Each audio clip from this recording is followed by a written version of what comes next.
We're actually storytellers as researchers in addition to being, artists. I think that learning mathematics helps you sort of grasp the essentials from any problem.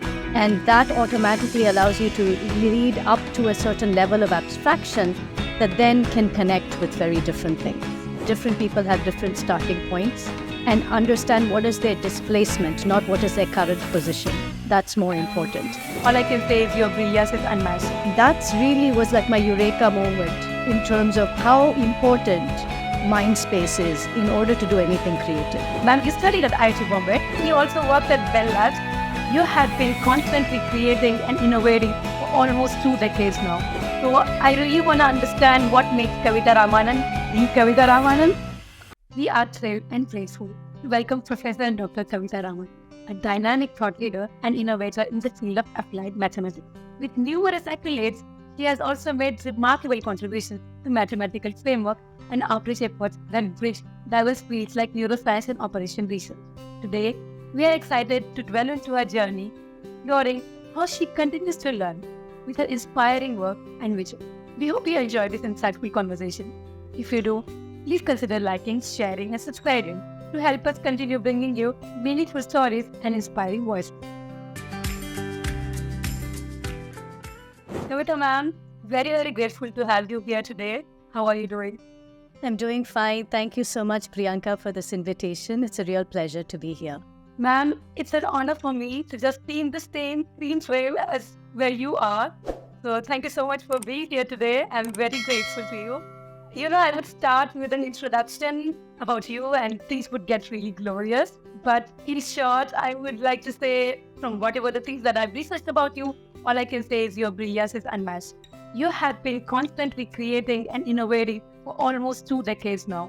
So for someone like me who would like to learn from you, what advice would you give? How are you able to do that consistent high performance for such a long time? How do you keep that creativity alive? Well, thank you for the very generous characterization.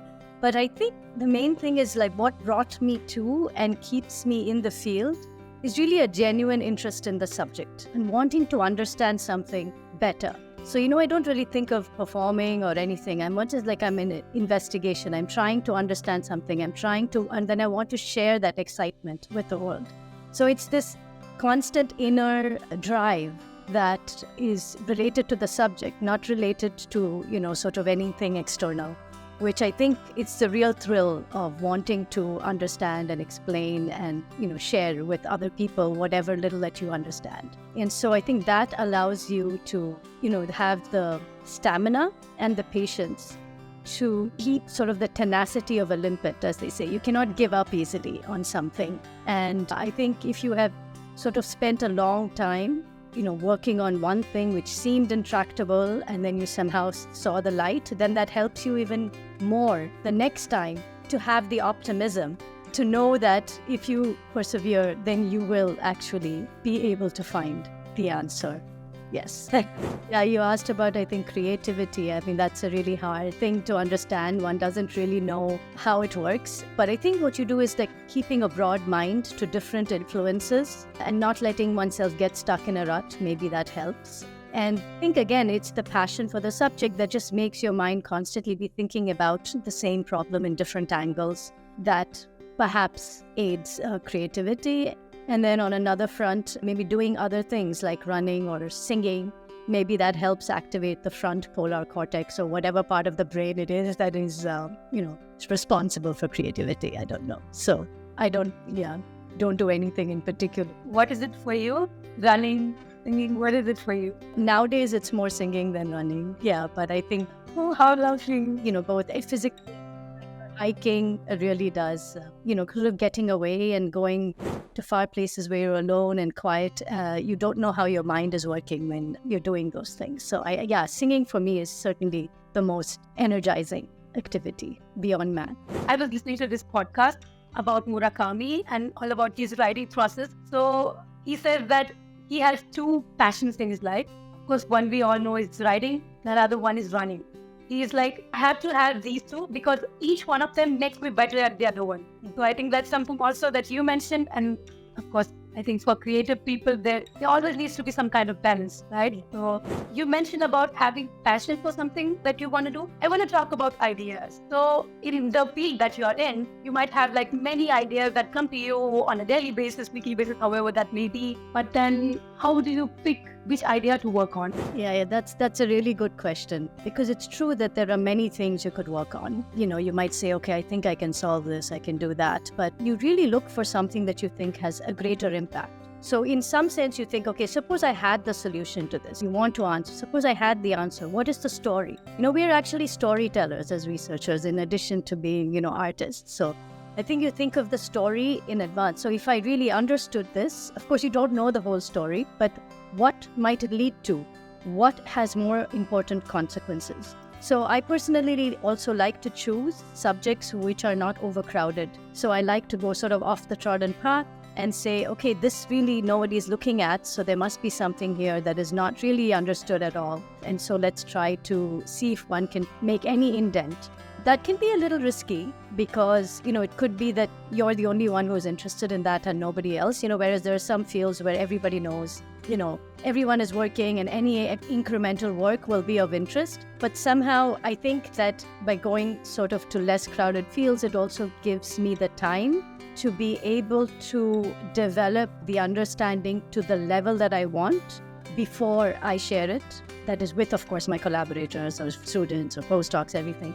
But it gives the sort of breathing space to develop it and not be forced to do incremental work or give partial results. And then sort of I feel happier that okay, I really have understood this and here it is. And it gives you the time to do that. So I think those are sort of the two things. And of course, when you involve students and postdocs, you also have to see their ability. And so you assign to them work that you think that they can flourish in. So these are the sort of three things that's related to mentorship. But in terms of my own choices, one that I think has a good story at the end, and also it's not sort of overcrowded. Okay, speaking of stories, in one of your research, I think you connected like really different fields. One was COVID and another one I'm really blanking on what that was.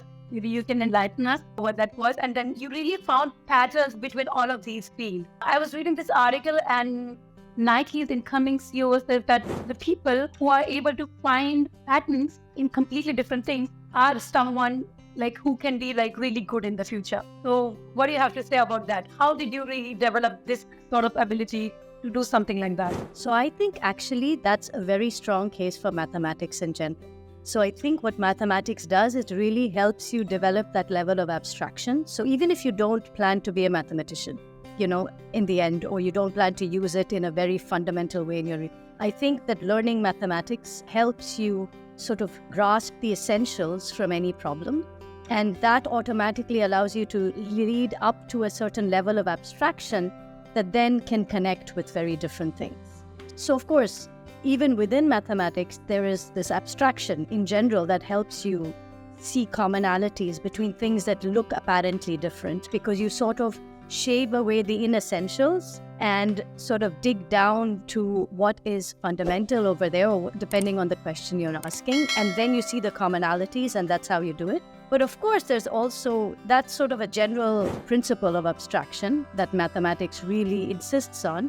But there's also, of course, mathematicians themselves who can connect different fields in sort of unexpected ways. And that's just, I think, something that, you keep trying byproduct of sort of thinking. And I think it's also a byproduct of being broad-minded and not just saying, I'm working on this and I'm only going to learn about this subject or that field, but, sort of being open to other influences that suddenly maybe triggers some connection in your brain between that and this, which, seemed apparently disconnected, but in fact is something that you see a link in, and you can use that technique here. Yeah. Okay, that is certainly enlightening. A little bit about how do we perform well at the field that we're in. But I want to go and move towards a little bit emotional or like mental side of it. I always feel like we don't live in vacuums. We are like living in a society, but with all these awards and the fellowships and all those things that you have, sometimes I feel like success also makes you a little lonely, perhaps, So how do we navigate something like that? Or maybe as a society, what can we develop can we develop this more healthier attitude towards education and society to not have that loneliness maybe? Yes, so I'm very against ranking. We do this all the time, and you have to do some amount of it when you're making some selections. But really, I think being obsessed about ranking, and then I really feel as a mathematician, I would say, we human beings are not linearly ordered. There is no linear ordering in this space of abilities. Actually very diverse, and it's a multidimensional object. And so I think what we need to do is develop ways of teaching that make each person perform their best. I think really what we should be doing is not comparing what A's best is with B's best, even if there's some notion of best, is really but saying, are we enabling each individual to achieve their goals and their best, and then trying to get the best out of them. And I really think that even like amongst my students, I can see that one of them may have a flair for computation, another one may have more of a flair for abstract thinking, a third may have a flair for modeling. And, there's no comparisons needed. There's no need to say X is better than this and Y. No, you just sort of develop problems that you think that they can excel at, and at the same time help them also develop the other techniques so that they become broader in their area. So I think that even when I find themselves comparing each other amongst them, which is natural in this environment, there's no escape in some sense, but I really think that getting away from ranking and comparisons, but rather seeing if at any comparison you do is between yourself from 2 years ago or yourself from 3 years ago. That's the only comparison you should be doing, and if at all you look at others, you should, of course, you can't live in a vacuum, but be inspired by them. Don't compare yourself and therefore feel dejected. See, okay, this one is doing something. What is it that they're doing that I'm not? And learn and get inspired rather than sort of, feel that there's some static ranking of abilities or anything. And I think that's really our system. Our value system is very much driven by this, and not allowing people to judge, but really asking themselves, am I enjoying what I'm doing, rather than how am I doing, how am I faring, is I think what we really need to shift towards. So even when students in graduate classes come and say, what is my grade, I said, tell me what you learned in this class. Don't ask what your grade. Then we will see. You see, that's the more important thing. And how much did you learn from where you came? Because there might be somebody else who came. We don't see this in academia. In a sports race, if somebody starts 300 meters behind another person, you see it. You don't see that in academia. Somebody else had, sort of disadvantage for various reasons, or maybe because they were doing something else. We don't see it, but we need to see that more and not have a race in the first place. But also understand that different people have different starting points, and understand what is their displacement, not what is their current position. That's more important. And more than even that is, are they enjoying what they're doing? I think if somebody is enjoying what they're doing, they will achieve not only something in their field, but also peace, happiness, and be better human beings. I do really think that that's the case. Yeah, ma'am, I completely agree. I think my son is like 2 years old, and I'm always very much concerned about his education and everything, because the kind of education we have today, especially in India, which is very competition-based. And as you rightfully mentioned, how detrimental it can be, especially to a young kid like that. I was also I followed this Montessori education system a lot. They also talk about this similar thing, that each individual student is a different human being with different feelings and different way to reacting to things. So every one of them learns differently. So if we can really make our education system going towards that, it would be really beneficial for humans in general. And I think I was also watching Gitanjali Rao's interview. I think she also said the similar thing. So yeah, I think that's the consensus that we see in all the people who are really studying the field and what a good education can be. But ma'am, do you see this happening anytime in the near future? So I have to say that, of course, this is easy to say, but harder to implement, right? I mean, it's easier to implement in smaller scales, and even in smaller scales, people are not necessarily implementing that. But in a resource-constrained environment, and in a place, then it is in a large-scale environment where you have to do this. So if you have, for example, just 15 students or something, it's much easier to give. But I think that there are systematic ways in which you can set the tone in a class, in an education system, saying as to what is important. if everybody, the parents, the society, everybody's talking about grades and rankings, instead of saying, what did you learn? And I agree, how do you evaluate what somebody learned if you don't give this evaluation? But I think that there are ways of sort of changing that. What is the feedback that we give students? A letter grade is meaningless, You need to give feedback saying, sort of, this is what you learned over this time. Could you learn something else? So we should need more. Of course, it's hard. Suppose you're a student in a resource constraint. If you're a teacher who is, teaching 100 students, do you know each one of those students? Then again, it comes to teacher training. Are those teachers taught? They have come through the same system. Are they taught to set the tone as that is, of course, everyone is worried saying that, they need to get the job, they need to get into college. But it's not all professional. It is important. But even there, even in the profession, what have you learned? What skills have you learned? And also, I don't think we cater to different learning styles. For example, some people like to see, the big theory first and then go down to examples. Some people want to see the applications first and then go up. And we don't really also do a lot of interdisciplinary things.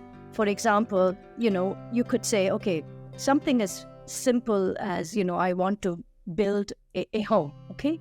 And then you can say, what are all the things I need to do in order to build a home? I need to understand about, rocks and geology. I need to understand about engineering. I need to understand architecture. I need to understand design. You're bringing back a lot of things. So if we have at least some classes in which you're not just teaching disciplinary stuff, but it's fundamentally interdisciplinary, but you are actually learning core thing, the science that you need beyond. I mean, it's something as simple as fixing a toilet needs you to understand plumbing. It needs to understand basic, principles of physics. So and not to mention engineering technology. So I think that, I think we need to do more of the interdisciplinary work to actually bring in a larger cohort of people who can perform well. We are sort of siloed in the way we teach. I mean, we have to teach the disciplinary things. You have to learn, mathematics, physics. You have to learn, or, literature. You have to learn that. But in addition, you should also have modules within that go across and bridge the connections, because then I think somebody who's excited about chemistry math is also relevant, so I want to learn math. Or somebody who's doing math says, math can be applied to chemistry, or they won't have this, I'm not interested in biology or something.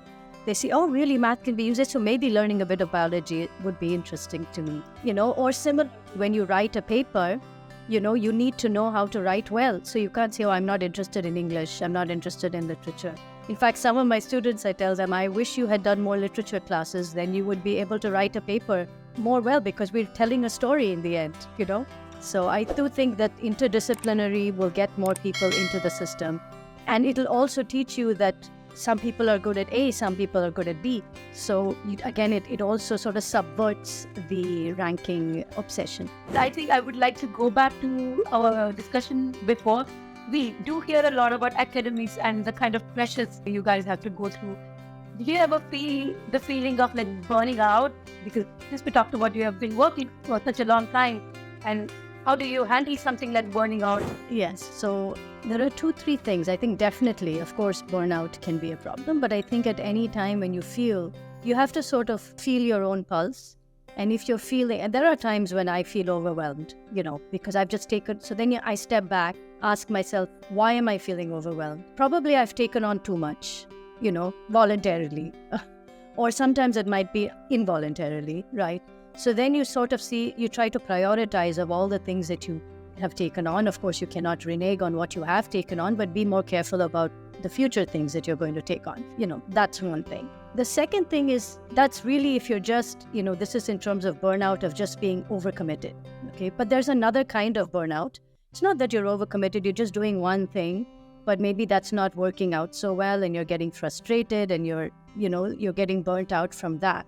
I think that is, again, sometimes it's due to the impatience. I find that there are some students, and it's sort of lack of optimism, I do feel that a lot of optimism is needed in order to do research. Because if you feel from a priori that things are not going to work out, it's going to be a self-fulfilling prophecy, If you feel that it might work out, then there's a good chance that it might, and you will find some way to get through.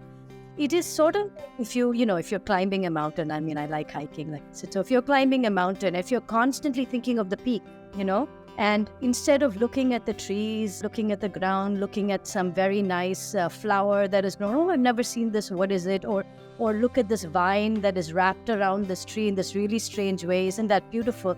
Then before you know it, you're wherever you wanted to go, your destination. It doesn't have to be the top. And maybe actually the peak is not as interesting as the way that you are climbing. So this obsession with I have to reach, being obsessed about the destination rather than the process. If you enjoy the process, I think that decreases the burnout, because I think you're enjoying what you're doing. And even if you're not, you are learning. Like even as you might say, okay, I didn't solve the problem, but you learned so much about various things to realize what were the obstacles and why this method will not work. So in fact, I think in biology, they even have a journal of sort of failed experiments or something like that, which is really important so that other people don't, go that way. But to not realize that you must have read a lot of mathematics, or I'm just saying it in the math context. So you must have read a lot of research or read of while you were even studying this problem. And even if it went to a dead end, it is for that particular small, narrow problem. You've actually gained a lot of expertise that you will find useful elsewhere. So it is, of course, hard for a younger person or a more junior person, rather, not about age, but more junior person to have that perspective that this will be useful later, right? But where optimism comes in, I've seen some really brilliant students who have a little more of negativity, and then they end up doing not as well as for their brilliance. Like I'm not ever comparing them with somebody else. I'm like, and then when they start getting optimistic, they're doing much better. So it is sort of, I feel it's up to me to try to move them from if they are, or, in a negative state to the level of optimism by showing them smaller ways in which they are being successful, and then they get there. So there's sort of different kinds of burnout. Some of it is done because you're comparing to others and, not enjoying the process, not choosing the path, And I think other is just being overcommitted. And there you have to manage learn to sort of decide what your priorities are, what you want to scale back on. And maybe you're working too much. I've told some of my students, I think you need to take this weekend off. I don't want you to look at any of your work. And then they were like, okay, thank you so much. Yes, I needed to do something. I said, do you have another hobby? Are you doing something else? So it's all of this, that you need diversity in your life, and you also need to not take yourself so seriously. I think having a sense of humor and not taking yourself so seriously. I mean, you have to take your work seriously, but not take yourself so seriously, like feel that, you have to achieve or you have to do. No, you don't have to achieve. You just have to be contributing. That should be your goal. And that is easy to do. If you think, in what way am I contributing? So some of them, it's so easy for each and every one of us to contribute in some way, either through mentorship or through something. But if you have this sort of unrealistic expectation. Yes, reasonable, or even if it's reasonable, but you have an unreasonable time frame by which you want to get there, or you put a goal and you decide it's not attainable and therefore you're disgruntled, then it becomes a problem. But I think if you don't, enjoy life, take it not so seriously, there's so many problems in the world. If this little math problem is not solved, it's not the end of the world. There's world hunger, there's so many more important things, right? But you should, as long as you feel you have done your due diligence, continuing to do your due diligence, go get help. Some other people get burnt out because they don't know when to go get help. Like, I don't mean like help in terms of mental health. That's a bigger issue if there is. But I'm saying even on a minor thing, saying, okay, I'm stuck here.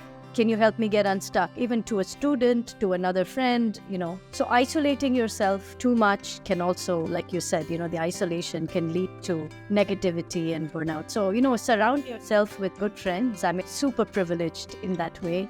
I have some wonderful friends and wonderful companions and family who are always there for me. So I'm truly blessed.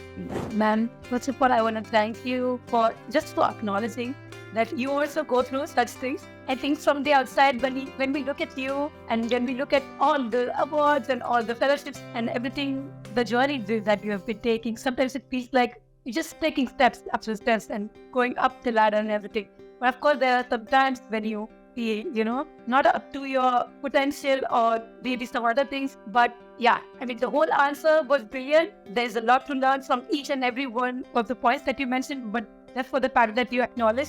That's also something that you go through, I think would give relief to a lot of people who might be heading to this, Do not be afraid. Not everybody, but many people go through it. And people whom you don't expect go through imposter syndrome. There's just, a lot of that, of course, definitely around. So, you sort of just embrace it and say, okay, I'm not going to get affected and it's not going to, hold me back. And like I said, develop devices, sort of look inside, introspect, see what it is that is causing you the stress, and then work on it and try to elevate. And then, like I said, have other hobbies. If I'm really stressed out, sometimes I even sing for 15 minutes before I head out. And then I'm like, oh, and I'm in a completely different state of mind.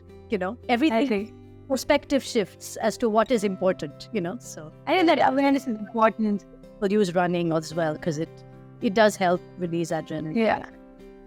I think that awareness is important at that point of time when you're feeling low. Sometimes it can go for days and you just don't realize that you are into this. But once you realize, you can maybe do things that take you out of it, which is for you thinking. And I think maybe everyone has to find their own mantra to get out of it, I guess. Indeed. Now I also see that you are not on any of the social media. So is that a deliberate choice or yeah?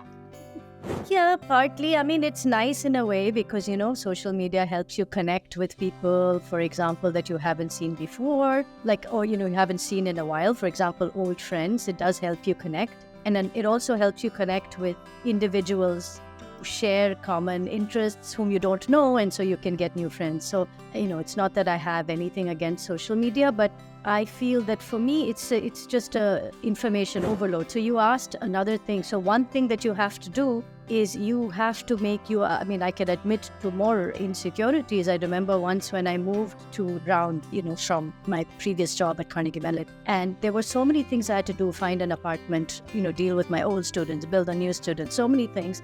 I felt, oh my gosh, I'm not thinking maybe, how they have this, which is a myth, it's after 40, you can't do any more, really, really substantial work, which by the way, I completely do not believe in at all for anybody. But I was just thinking, oh my God, maybe this is it. I'm not going to be able to think again. Then I stepped back and I said, it's just my mind you're not giving your mind any time, any space to think, and I even tell my students this, that you have to, I don't mean just keeping time aside to think, but you should actually keep a time aside when your mind is doing nothing, because your mind works even when you are not pushing it to work. And if you don't give that time, and not only when you're sleeping, but even in your daytime, and I don't mean when you fill it up with other activities, that's also one way to give diversity, but there should be time when you unscheduled time, which to be honest, I'm not doing that great a job of. I need to make more unscheduled time for myself.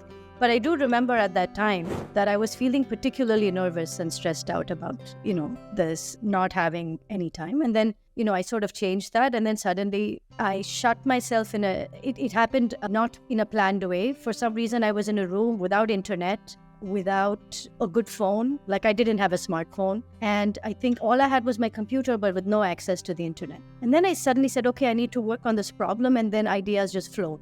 That's really was my eureka moment in terms of sort of how important mind space is in order to do anything creative. So you need to make sure that you make, that kind of time for yourself. Yeah. I completely agree. I think most of our dads, especially Gen Zs and also us millennials, are always, we know that too much of the screen time is not good for us. That somehow we are really addicted to this idea of a smartphone and we need to be on Instagram and we need to see what's happening in everybody's life. I think we can all learn from you and maybe take a step back and really reassess what's more important to keep the creativity alive. Beginning. This is not for me, for personally, but I do worry about, social media's effect on younger kids, which has been well documented, and I'm not an expert, so I won't talk about it. But I have seen evidence of this in many of my colleagues' children. I don't know that it's social media that's causing it, but I think that this whole thing of comparing more and seeing who is like me, who is not like me. So this is an obsession about wanting to belong, wanting not to belong. And I think that actually not having to think about that is a privilege for me that I want to exercise as long as I can. But yeah, we can all learn to be a little more bored with our time than just keeping us busy for no reason. Yeah, thank you so much for all that advice. And those were all the questions from my side in our very first segment. I think we have our next segment, which is called Rapid Vichaar.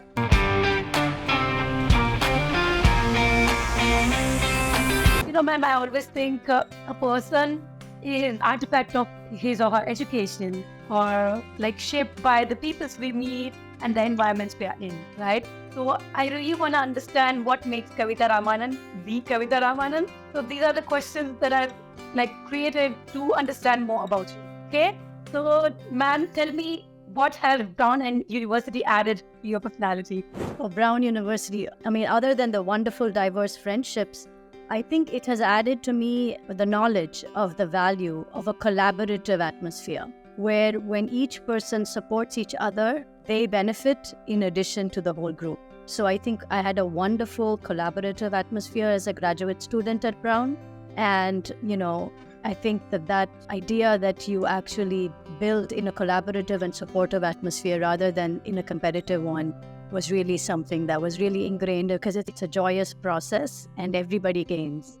So I think that was something that I really appreciate from my graduate school at Brown. And I hope I am trying to create that for the students now. Yes. Yeah, collaboration or competition. I think even in my life, for me to understand, it took me a long time to really understand the value of that. So thank you. So up next, I think you also worked at Bell Labs. Ma'am, I'm a software developer. Just sit here today and talk for all the software professionals out there. Bell Labs is like mecca for us. So, and you had the privilege of working there. So tell us, what is it that Bell Labs added to your personality? I think it is in getting rid of any boundaries between fields and sort of valuing knowledge from different fields at Bell Lab. This is sort of slightly facetious, but the value of having a cafeteria at Bell Lab. We would all get together every lunchtime, and so of course, Bell Labs, who had a little bit more free time than academia does, but that's sort of one of my critiques, that academia needs to create that kind of atmosphere more. We used to all get together and we used to go to the canteen together, and there would be serendipitous conversations that would lead to collaborations, and also you just develop this bonhomie with the entire group because you knew everybody. You have to have lunch anyway, you go together, but then you meet the physicists who live on the other side of Bell Labs, building 2, building 1, building 3, but they all come to the cafeteria. So you would meet people serendipitously and then suddenly talk about, oh, what are you working on? What am I? So it's both socially, but also intellectually. I think it taught me the value of interdisciplinarity without boundaries. Yeah. I think Facebook really works on that idea. I think they have built their offices in a way that people come together for lunch or at the end of the day and to really foster these kinds of conversations. So, yeah. The value that actually the other thing it added to me more on a mathematical side is that the fundamental mathematics can have applications. And so not having many people come and say, do you do pure math or do you do applied math? These boundaries are just so artificial in my knowledge. It's whether you do meaningful research, mathematics, and this obsession over whether pure or applied, whatever that means, is a little artificial in my opinion. So I think not having those barriers actually helps you be a better researcher. Okay, great. Ma'am, you studied at IIT Bombay. So what was something that IIT Bombay added to your personality?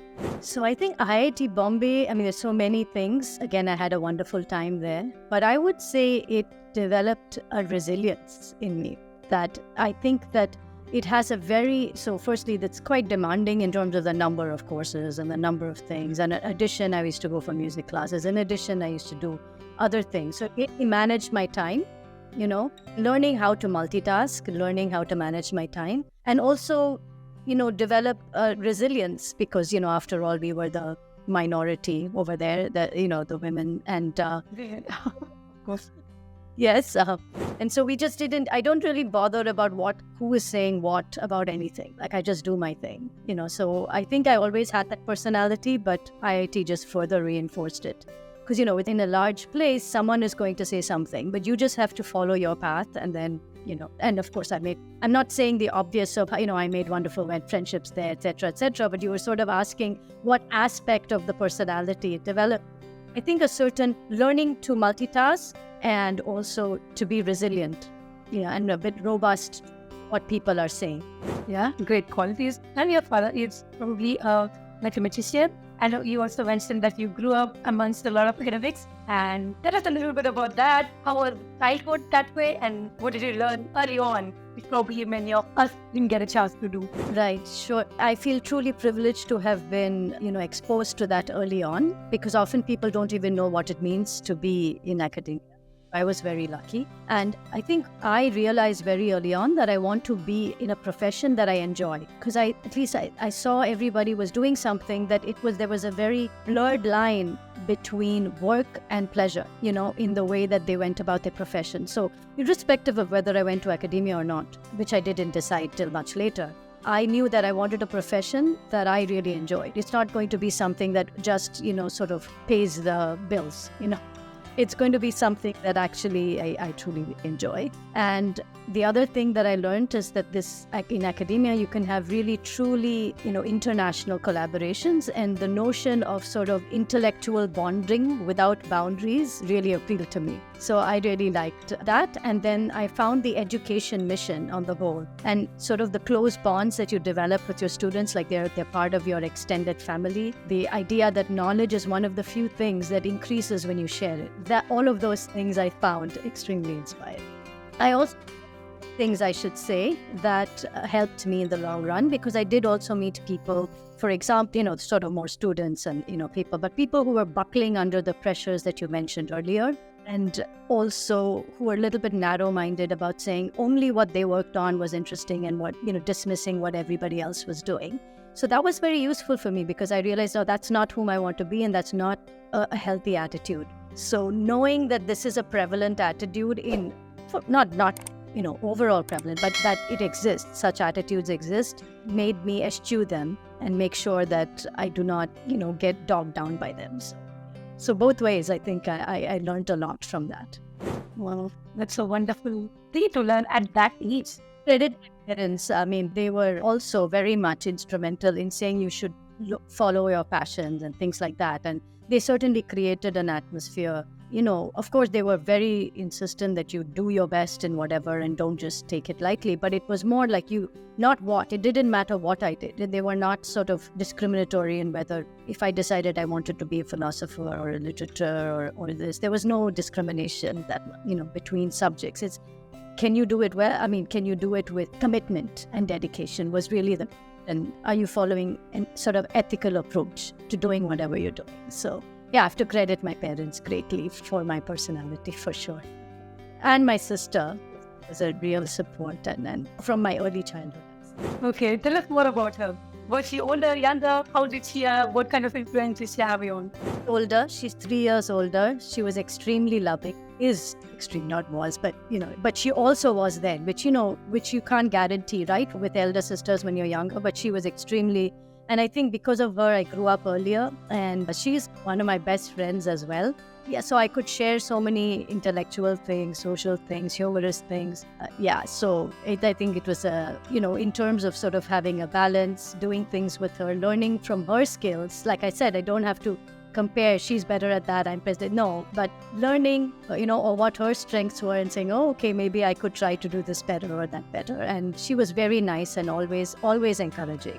She was the one who would say, get up in the morning and go jogging because, you didn't even practice and you were able to do so well in the marathon. So she forced me to get up the next marathon to do even better. So I was not that competitive, but she was for me, and it was very sweet, So, a sweet sister. Yeah, I do have two sisters, and those are like one of the best relationships I have in my life. I really cherish those. Yeah, I think family is the most lovely sentiment we could end this on. Okay, well, one last question. Do you have any advice for me or for Vichaar Wives? Any advice, any suggestion? Well, I think this is a really wonderful endeavor that you have started on. So I have to thank you and the team. In terms of if the goal is indeed to encourage more, younger people to do different, maybe non-standard things in their lives, not just follow the path, and also just to give them an idea about possible careers which they may not have thought about because they didn't have somebody in their immediate, neighborhood. And so I would just say continue to inspire young people. And I really appreciated your question about education. I do feel I'm not, of course, doing something about it myself right now, but in the sense of, and at a sort of more substantial scale. But I think asking more people to get involved in trying to reach not only just our regular educational system, but even just making sure that all people in our country, especially since you're going back, actually get a decent education, and that is so important. We have this big workforce. So it's not only about, how do we improve the regular school system, but how do we even make the school system work for migrant laborers, for other groups whom we don't even discuss in India. So I think that, I don't know if you can get more and more people, excited and involved about getting them to think of education at a broader scale as is needed in our country. That would be fantastic. But thank you for what you do. Ma'am, thank you for being so inspiring. And I would like to reiterate the fact that I am just so grateful just to be in the same frame as you. Yeah, and this will go on to live forever on the internet. So I'm just very grateful just for that fact. And thank you so much for giving your time today. It's really lovely to talk to you, especially about education at the time. Yeah, thank you. Likewise, and keep in touch. Take care. All the best. Thank you for sticking until the end of this conversation. We hope you learned a lot from our guest, Kavita Ramanan. Consider following us on Instagram. All the fun happens there. Make sure you like this video and subscribe to this channel. Thank you so much for being here. Like, share and subscribe to our channel, Vichaar Vibes.